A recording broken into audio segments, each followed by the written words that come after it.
నమస్తే అందరికీ welcome to ఆకాశం ఆంధ్ర న్యూస్. చిత్తూరు జిల్లా చంద్రగిరి మండలంలో కొంచెం అమానుషమైన ఘటన చోటు చేసుకుంది.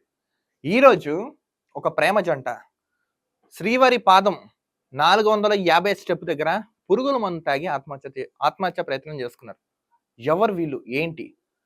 శ్రీవారి మెట్టు మార్గంలో భక్తులందరూ కొండ మీదకి చేరుకుంటారు వెంకటాచలానికి. ఈ క్రమంలో ఒక ప్రేమ జంట సూసైడ్ చేసుకున్నట్టు కనపడింది. సో భక్తులందరూ కలవరపడి వెంటనే స్థానిక టీటీడీ సిబ్బందికి సమాచారం ఇచ్చారు. సమాచారం అందడంతో టీటీడీ సిబ్బంది వెంటనే రంగంలోకి దిగి మొత్తం ఎంక్వైరీ చేశారు. సో పెళ్ళైన ఒక వివాహితతో 19 ఏళ్ల కుర్రాడు ఇంట్లో చెప్పకుండా ఇద్దరు బయటకు వచ్చేసారు. ఆల్రెడీ ఆమెకి పెళ్లి అయింది, భర్త ఉన్నాడు, 3 పిల్లలు కూడా. కానీ వీళ్ళిద్దరి మధ్య ఏదో ప్రేమ వ్యవహారం నడుస్తుంది. సో మొత్తానికి ఏంటంటే అక్కడ నుంచి పారిపోయారు, ఇక్కడికి వచ్చారు. కానీ చివరి క్షణంలో ఏం జరిగిందో ఏంటో తెలియదు. కానీ మొత్తానికి వాళ్ళ భర్త గుర్తు రావడంతో పురుగుల మందు తాగి ఆవిడ చనిపోతే, ఈ వ్యక్తే ఎవరైతే ఆ 19 ఏళ్ల కుర్రాడు ఉన్నాడో కొంచెం ప్రాణాపాయ స్థితిలో ఉన్నాడు. సో వెంటనే రూయా ఆసుపత్రికి తరలించారు అక్కడ పోలీసులు అందరూ. సో కేసు నమోదు చేసుకుని దర్యాప్తు చేస్తున్నారు. వివరాల్లోకి వెళ్తే వాళ్ళ భర్తని ఆల్రెడీ పెళ్ళైంది, ఏదో కొంచెం ఫ్యామిలీ ఇష్యూస్ వల్ల, నెక్స్ట్ ఏదో ఎఫ్ఐఆర్స్ వల్ల ఇప్పుడు ఈ రోజు వాళ్ళు ఇక్కడికి వచ్చారు.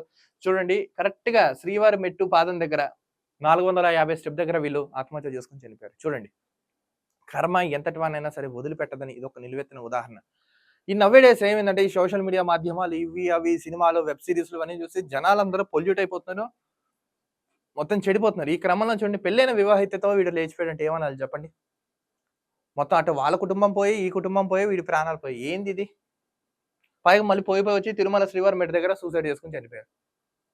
ఇప్పుడు వాళ్ళందరూ అప్రమత్తం అవడంతో సో పోలీస్ సిబ్బంది మొత్తం అందరూ వచ్చి వీళ్ళు చిత్తూరు జిల్లా వాసిగా గుర్తించారు పోలీసులందరూ. ఒకటి చెప్తున్నాను, యువత ఏదైనా హద్దుల్లో ఉండాలి. హద్దులు దాటితే ఎప్పటికైనా ప్రమాదం. మనం బాగుండాలి, అందరు బాగుండాలి. ఇది మాత్రం గుర్తు పెట్టుకోండి.